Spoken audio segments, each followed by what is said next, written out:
this explainer. Today, we're taking a highly complex, deeply symbolic ancient text and translating it into something we can all grasp. Clear geopolitical history and, honestly, a story of profound personal tragedy. The source text we're analyzing has these incredibly intense metaphors and startling historical realities. We're going to break the whole shebang down step by step to uncover the actual history hiding beneath the allegory. To anchor us right away, let's go straight to the source text. Quote, "Hello, everyone. This is TN Inside. Let's begin by reading today's scripture passage from the book of Ezekiel, chapters 23 and 24. Okay, with those words established, let's dive in and start decoding the intense imagery ahead. Section 1, The Tale of Two Sisters. Right off the bat, the text introduces a pretty shocking parable about two sisters, and it uses this deeply uncomfortable family metaphor to describe the historically divided nations of ancient Israel. First up, you have the elder sister, Oholah, who represents Samaria, the capital of the northern kingdom. Then there's the younger sister, Oholibah, representing Jerusalem, the capital of the southern kingdom. The text describes these two sisters, daughters of the exact same mother, engaging in illicit behavior that started way back when they were in Egypt. Now, what's truly fascinating here is how their very names reveal the immense theological tension of the era. Both names come from the Hebrew word for tent, which was a direct reference to a place of worship. Oholah literally means her tent, as in she owns her own tent. This perfectly captures how the northern kingdom of Samaria totally rejected the temple in Jerusalem and set up its own independent idol-worshipping sites. On the flip side, Oholibah means my tent is in her, symbolizing Jerusalem's status as the special, designated dwelling place of God among his people. Section 2. Decoding the Deadly Alliances. We really have to translate this poetic language into what it actually was, a gritty geopolitical thriller. The text uses the metaphor of adultery, but historically, this represents these nations forsaking their own foundations to rely on foreign military alliances. It talks about bathing and putting on fine clothes, which historically points to the elaborate preparations for receiving foreign political envoys. And the mention of inviting drunken men over? Well, the specific Hebrew word used there actually refers to the Sabaeans. These were tall tribes descended from Cush's son Saba, who lived down in parts of Arabia and Africa, and Israel was busy building these close, highly reliant relationships with them. You can actually trace how the southern kingdom, Judah, our younger sister, Oholibah, desperately shifted its reliance from one superpower to another.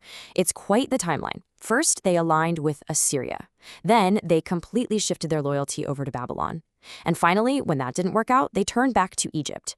Instead of trusting in their own foundations, they were constantly chasing the military might of their neighbors. And this perfectly illustrates why Egypt, in particular, was viewed as such an alluring, powerful force to the Israelites. You have to remember, after generations of slavery there, Israel simply couldn't forget Egypt's massive overarching influence. In the context of the text, Egypt was remembered for its overwhelming military power and its absolute myriad of idols. Spiritually speaking, Egypt was like that strong, unforgettable figure from their youth that they just kept wanting to run back to the second things got tough. Section 3. The Price of Betrayal. Let's explore the horrifying consequences of these fractured alliances.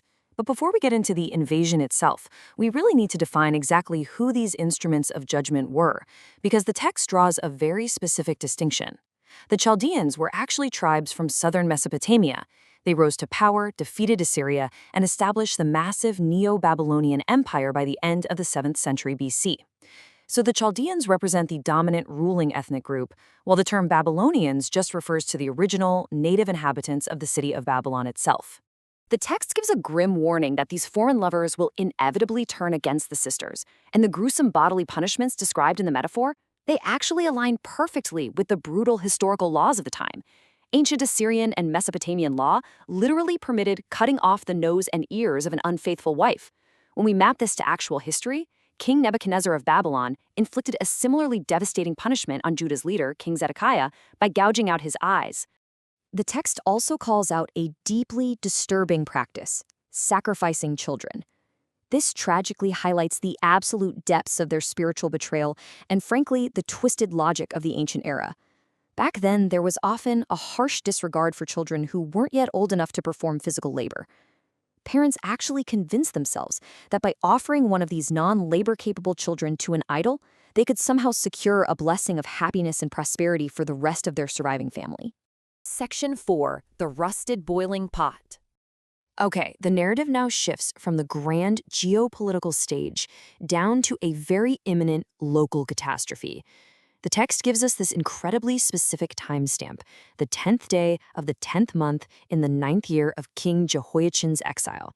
This isn't just a random date, it's absolutely critical. The prophet is told to write this exact date down because it marks the precise moment the Babylonian king began his brutal attack on Jerusalem, hundreds of miles away from where Ezekiel was actually exiled. And history absolutely confirms this date. It marks the beginning of the devastating Third Babylonian invasion of Judah. What followed was a grueling, horrific 18-month siege of Jerusalem that eventually led to the city's total collapse. The prophetic timeline in the text perfectly and chillingly matches the harsh historical reality of the city's final desperate days. This siege builds into this bizarre metaphor of a rusted boiling pot. God gives the prophet some incredibly strange instructions. He says, set a pot on the fire, fill it with water, and the absolute best choice pieces of meat and bones. Then take the meat out piece by piece. But here's the catch. Notice the pot itself. It's completely covered in rust, and that rust simply will not come off. That stubborn rust is the entire core of the message. It signifies that the city's defilement and its sins are entirely ingrained into its very fabric. No matter how hot the fire burns beneath that pot, the rust, the corruption, is literally too deep to be scrubbed away. It's a stark, final declaration that the time for cleansing has passed. Utter judgment is now inescapable. Section 5. A Prophet's Unmourned Tragedy. For this final section, we zoom in from the massive destruction of a city to the heartbreaking toll this takes on just one single man. The prophet Ezekiel is told that the joy of his life is about to be taken away in an instant. Yet, despite this impending, crushing loss, he is handed these shockingly restrictive mourning instructions by God. He's commanded not to weep. He's only allowed to sigh quietly. He must not cover his mustache, which was a traditional sign of grief, and he is strictly forbidden from eating the customary food brought to mourners. That very evening, the unthinkable happens. Ezekiel's wife dies. And the next morning, despite enduring what had to be the most painful moment of his entire life, he faithfully obeys. He simply sighs in silence. He doesn't tear his clothes, he doesn't wear sackcloth, he sheds literally no tears.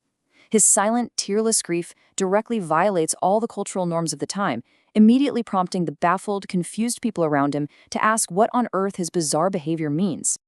And right here, we see the devastating parallel. Ezekiel losing his beloved wife, the joy of his life, represents Israel losing their beloved Jerusalem temple, the joy of their eyes. The prophet is forced to take his own profound, intensely personal grief and turn it into a living, breathing sign for the entire nation. You see, the silence of Ezekiel carries a terrifying message. It's a sign that when Jerusalem finally falls to the Babylonian army, the devastation will be so absolute, so deep, and so profoundly shocking that there won't even be room for traditional tears. The people will be utterly paralyzed by the loss. It's declared that only when a fugitive finally escapes the ruins and brings the horrific news of the city's total destruction to the exiles, only then will Ezekiel's mouth be open to speak normally again. We've unpacked shifting military alliances, ancient brutality, and deep, deep personal loss today. But honestly, it all boils down to where we place our trust. So, let this final, provocative thought linger as we reflect on the fragility of our own alliances and allegiances. When the things we rely on the absolute most, our wealth, our security, our status, are suddenly taken away, how do we respond? Thank you so much for exploring this explainer with me, and I highly encourage you to keep questioning what truly holds you up.